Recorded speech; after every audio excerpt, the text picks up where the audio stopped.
এই 2টা মাস ভোট কেন্দ্রগুলোকে উজ্জীবিত রাখতে হবে, গরম রাখতে হবে। ভোটার সমাবেশ যে করবেন বলছে মাসে 2টা করে, ওই সমাবেশে কিছু খানা পিনা দেবেন, এই চানাচুর বিস্কিট মুড়ি দিলেন, পারলে একটু চাউল ডাল দিয়ে একটু খিচুড়ি পাকাবেন।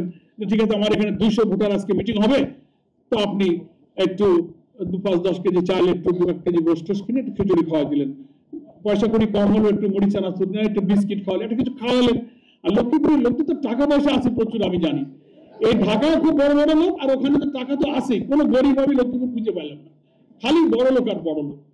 আপনারা ওই ভোট কেন্দ্রের মধ্যে যারা সামর্থ্যবান লোক আছে, ব্যবসায়ী আছে, চাকরিজীবী আছে, টাকাওয়ালা আছে, তাদেরকে ধরবেন।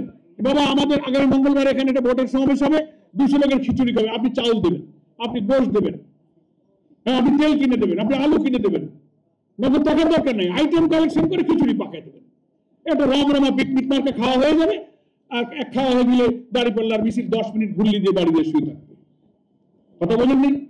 এইগুলো বাড়তি সংযোজন করে এই 2টা মাস ভোট কেন্দ্রগুলোকে উজ্জীবিত রাখতে হবে, গরম রাখতে হবে।